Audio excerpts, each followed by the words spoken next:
A review of the India-China line of control developments would reveal to us that the 7th meeting, which was held on 12th of October, that is just 2 days back, the joint statement was issued yesterday, and all of you would have gone through the joint statement. The positive factor is that firstly a joint statement was issued.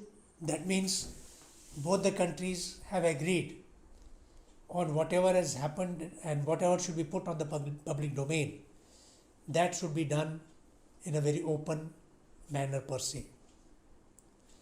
Another positive thing is that it has been agreed that the discussions should be continued. It was agreed that the discussions were in a positive and constructive manner and that these discussions should continue. Both sides also agreed that the discussions have happened in a sincere manner and constructive ideas were exchanged per se. It was also agreed that both sides will continue to arrive at a mutually acceptable solution. Finally, it was also agreed that the important agreements which were made by the two sides, understanding arrived at between Prime Minister Narendra Modi and President Xi Jinping, not to allow the differences to be converted into disputes. That will also be adhered to, and this is what the positive aspects go. However, as far as any concrete agreement for disengagement, we find that it has not been revealed as far as the joint statement goes. So it is, one would say,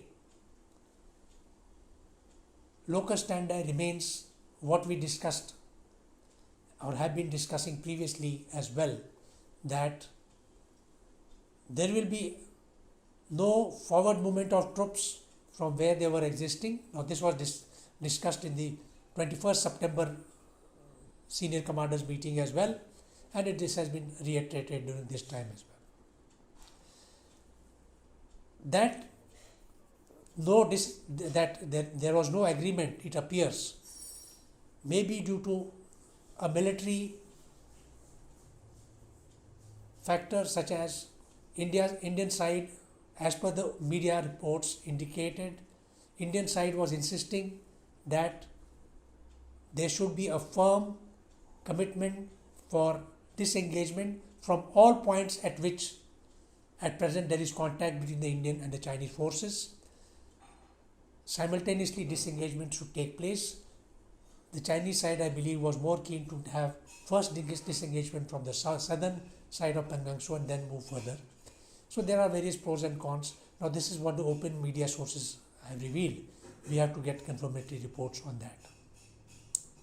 Importantly, there was also the challenge which was seen as far as the statements made by both sides, the Chinese on the Indian side.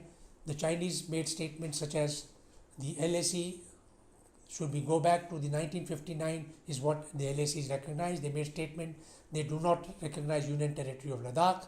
They also made a statement yesterday that they do not recognize the Union Territory of Arunachal Pradesh. On the Indian side also, the Defence Ministry inaugurated on 12th of October 48 bridges. Many of the bridges were in Ladakh as well as Arunachal Pradesh. So Chinese immediately came back that we do not accept this. So in a way, it was some sort of a wrong timing, I would say, for the inauguration of the bridges. So these factors may have led to the lack of an understanding being reached by both the sides.